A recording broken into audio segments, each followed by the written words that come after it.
I heard my grandson whispering to his toy, "She promised to come back for me."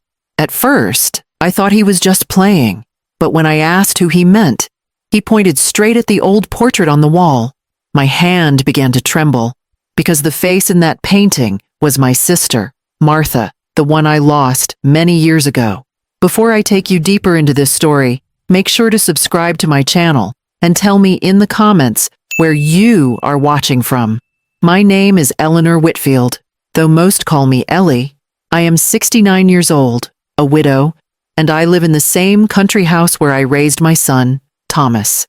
The walls of this house carry our family's history, with portraits of those who came before us. One of those portraits belongs to my younger sister, Martha, who died tragically at the age of 20. Her picture has hung in the hallway for decades, but I have avoided looking at it for years. It carries memories too heavy to face. Now I live here with Thomas, his wife Laura, and their little boy, Daniel. Daniel is only 6, but he is bright and curious, the kind of child who notices things most people overlook. He is the light of my days, always running into my arms, asking me questions, filling the house with laughter. I believed that my past was safely tucked away, hidden in silence. But that night, when Daniel spoke to his toy and pointed to Martha's portrait, I felt something inside me break open. I had never told him much about her. In fact, I had kept her memory locked away. Yet Daniel was speaking about Martha as if he knew her, as if she had been visiting him. That was the moment I realized the secrets I had kept buried for decades were about to come to the surface. After that night, I could not shake the sound of Daniel's voice. He had spoken so clearly, so certain, that she promised to come back for me. Children often invent friends. I knew that, but this was different. It was the way he said it, as though it were a memory instead of a game, and the way his small finger had pointed to Martha's portrait made my chest tighten. The portrait itself was large, framed in dark oak, painted when Martha was only 18. Her smile was soft, her auburn hair tied with a red ribbon. That ribbon had been her favorite, and I still remembered how she would tilt her head and grin when she wore it, proud of her simple beauty. It wasn't the kind of detail a child would know, especially not Daniel. We had never spoken of Martha's ribbon in this house. The next morning, I tried to dismiss it. Children repeat things they overhear, I told myself. Maybe he had caught me murmuring her name once. But my doubt only grew when I heard him again. I passed by his room quietly and found him sitting cross-legged on the floor, toy rabbit in his lap. His little lips moved as though he were speaking to someone. I stopped and listened. "She said you always braided her hair before school," he whispered to the rabbit. "She said you were the only one who made her feel safe." The breath caught in my throat. My hands gripped the doorframe. I had braided Martha's hair nearly every morning of her short life, and it was a secret between us. She would sit on the stool by the window, tapping her foot impatiently, while I carefully wove her long hair into neat plaits. She would tease me, saying I pulled too tight, and I would laugh and tug harder, just to hear her squeal. I never told anyone those little moments. They belonged to us alone. I stepped into the room, my voice more fragile than I intended. "Daniel, who told you that?" He looked up at me with wide eyes, so innocent, and said, "She did, Aunt Martha. She talks to me when I hold Bunny." He lifted his toy rabbit, as if to prove it. My knees weakened, and I sat on the edge of his bed. "Daniel, honey, you never met Aunt Martha. She's not here anymore." He tilted his head curiously. "But she is, Grandma. She stands by the hallway sometimes by her picture. She says you still cry when you think about her."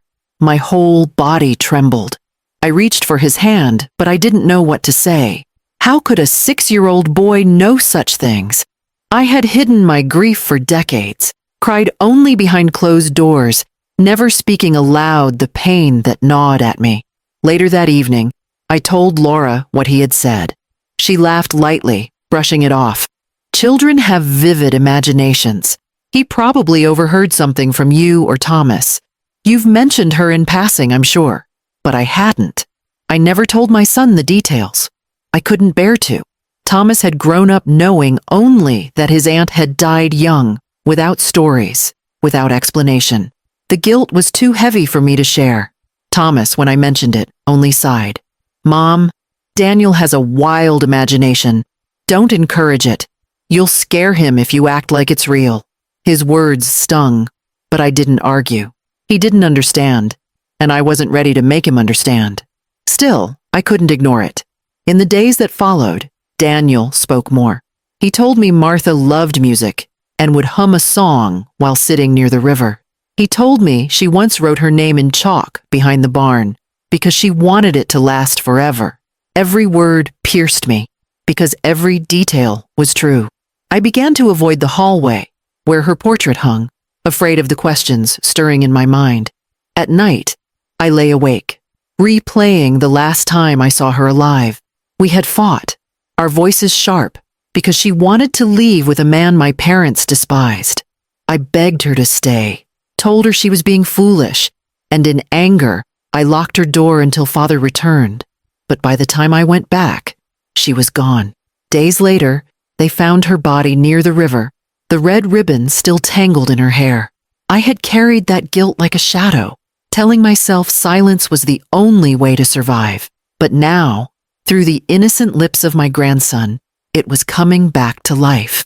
It was as if Martha herself was reaching through him, demanding to be heard. Each time Daniel spoke of her, my fear grew. Was he imagining? Was it a trick of memory? Or was it Martha, my beloved sister, trying to speak to me from the place where I had left her story unfinished? I didn't know which was worse, believing it was just a child's invention, or believing it was truly her, and either way, I knew I could not keep the truth buried much longer. The night after Daniel told me Martha said I had broken my promise, I sat in my room, unable to sleep. His words echoed through me like a bell I couldn't silence. She said you promised to protect her, but you didn't. My heart throbbed as if he had pressed his tiny hand directly against my old wound. No one, not even Thomas, knew about the fight Martha and I had that last night.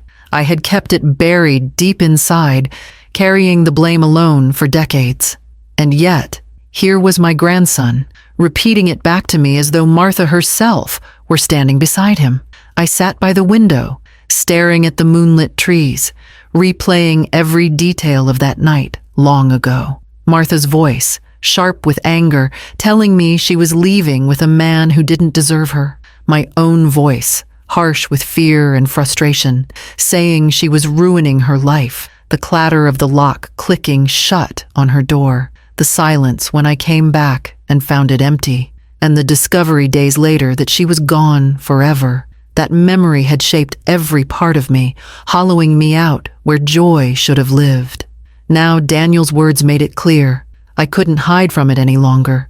My sister's story wasn't just a secret I could tuck away. It was pressing on the next generation, reaching through the innocence of my grandson to demand truth. And if I kept quiet, if I let it remain buried, I knew the guilt would not only destroy me, but haunt my family too. The following morning, I made a decision. I would tell them. I would tell Thomas, Laura, and even Daniel the truth about Martha. For years I had feared it would ruin their image of me, that they would see me as the reason Martha was gone. But maybe the truth was the only way to set her memory free, and to set me free as well. That evening, when everyone was home, I asked them to sit with me in the living room. Laura looked curious but impatient, Thomas slightly uneasy, and Daniel, wide-eyed, climbed up onto the couch beside me with his toy rabbit. The portrait of Martha hung on the wall above us, her painted smile watching quietly over the room. Thomas frowned. "Mom, what is this about? You look serious." I folded my hands in my lap, my voice shaking, but steady enough to speak. "It's about your Aunt Martha. It's time you know the truth." Laura raised her brows, leaning back as though this was unnecessary, but I ignored her. I looked at my son, then at Daniel, and began to speak. When Martha was young, she was full of life and stubborn as the day is long. She wanted to love who she loved, even when our parents disapproved. The night before she disappeared, she told me she was running away with him I was so frightened for her. I thought if I stopped her, I could save her. So I locked her door. I told her she had to wait until Father came home. But when I returned to her room, she was gone. And soon after, she was dead. I never forgave myself for that fight. I have carried the weight of it every single day. The room went silent. Thomas stared at me, shock clear in his eyes. Laura's lips parted, as if she wanted to speak but had no words. And Daniel, my sweet boy, looked straight at me and whispered, "She knows. She told me you tried to help her. She said she forgives you." My throat tightened, tears rushing to my eyes. I reached for his small hand, holding it to my chest. "She said that?" I asked, my voice breaking. Daniel nodded solemnly. "She told me to tell you she's not angry anymore. She just wanted you to stop being sad." I covered my mouth, sobbing quietly. The truth I had hidden finally spoken aloud. For so long I had believed silence was protection, that carrying the guilt alone was my punishment. But in that moment, I realized it had only kept me prisoner. Speaking the truth, even through tears, was the first breath of freedom I had taken in decades. Thomas reached forward, his voice low but firm. "Mom, you shouldn't have had to carry that alone." His eyes were wet, his hand covering mine. "You loved her. You tried to protect her. That doesn't make you guilty." Laura, uncharacteristically quiet, nodded slightly. "He's right. Keeping this secret all these years has only hurt you." As I looked around the room, at my son's compassion, at my grandson's innocent faith, at the portrait of Martha above us, I felt something shift inside me. For the first time, the truth wasn't only mine to bear. It belonged to all of us now. And in sharing it, I had opened the door to something I never thought I would have again: healing. The living room felt heavy that night, as if the air itself was pressing down on us. The lamp on the side table cast a soft golden glow, but the shadows in the corners seemed darker than usual. Martha's portrait loomed over us, her painted eyes following every movement, every word. My confession hung in the air like smoke, thick and suffocating. For a long time, no one spoke. My hands trembled in my lap, and I could hear the pounding of my heart in my ears. I had finally said aloud what I had buried for nearly 50 years, and I braced myself for the judgment I believed was coming. Thomas was the first to break the silence. His voice was quiet, unsure. "Mom, all this time, you carried that alone?" I nodded slowly, afraid that if I said more, my voice would crack. "I thought I was protecting you. I thought if I kept it hidden, you wouldn't carry the shame I felt. But the truth doesn't disappear just because we bury it. It has a way of finding its way back." Laura shifted uncomfortably in her seat, her arms crossed. For once, she wasn't sharp or dismissive. She looked at me with something I couldn't quite read, maybe pity, maybe understanding. And then, as if the silence had been waiting for him, Daniel spoke. His little voice was steady, clear in a way that sent shivers through me. "Grandma, she's standing right there." We all turned. He was pointing toward the hallway beneath Martha's portrait. My breath caught in my throat. Of course, none of us saw anything, but Daniel, with his wide, innocent eyes, was looking into the empty space as if he were seeing someone we couldn't. "She says you don't need to cry anymore," he continued. His toy rabbit was clutched tightly in his arms, but his voice didn't waver. "She says you tried to protect her, and she forgives you." Tears blurred my vision instantly. My whole body shook as I pressed my hand against my chest, the weight of decades crashing into me and then, slowly, lifting away. "She forgives me?" I whispered, more to myself than to him. Daniel turned back to me and nodded, his face serene. "She said she loves you. She never stopped." I broke. The sobs came in waves, racking my chest, but they weren't the silent sobs of guilt I had known for years. These were tears of release, of relief, of finally hearing what my heart had longed for since the night she left. Thomas moved quickly to my side, wrapping his arms around me. "Mom, listen to him. Whether it's Martha or not, it's the truth. You loved her. You did what you thought was right. You don't deserve to live in chains anymore." I buried my face in his shoulder, trembling. For the first time in years, I felt my son not just as a child I had raised, but as a man who could hold me up when I had no strength left. Laura sat still, her usual composure shaken. Finally, she said softly, "Maybe children see things we can't. Maybe he knows something we don't." Her voice was quieter than I had ever heard it, and I wondered if she too felt the presence in that room. Daniel leaned against me, resting his small head on my arm. "She's happy now, Grandma. She said she wanted you to tell the truth so you could let go." I looked at him through my tears, stroking his hair. "Thank you, my sweet." In his eyes, I saw something pure, untainted by doubt or judgment. He had become the bridge between the living and the lost, giving me the gift of peace I thought I would never have. For a moment, the room was silent again, but it was not the suffocating silence from before. It was lighter, almost calm, as though the truth itself had changed the air. I looked up at Martha's portrait, and for the first time in years, I didn't feel the stabbing guilt that usually came with her smile. Instead, I felt warmth, as if the painted eyes were no longer accusing, but forgiving. "Goodbye, Martha," I whispered softly, my voice steady. "I will carry you with love, not with shame." The weight that had lived in my chest for decades seemed to dissolve right there in that room. My heart, once so heavy, felt almost young again. Thomas squeezed my hand. "Mom, you don't have to hide anymore. We're here. We'll carry it together."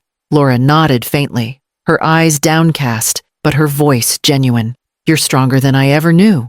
And Daniel, with his toy rabbit clutched close, smiled and whispered, "She's gone now. She doesn't need to come back anymore. You're okay." In that moment, I knew my life had changed. The past had not disappeared, but it no longer owned me. My grandson's innocent words had opened a door to healing that years of silence never could. And though I would always miss Martha, I no longer felt crushed by the memory of her loss.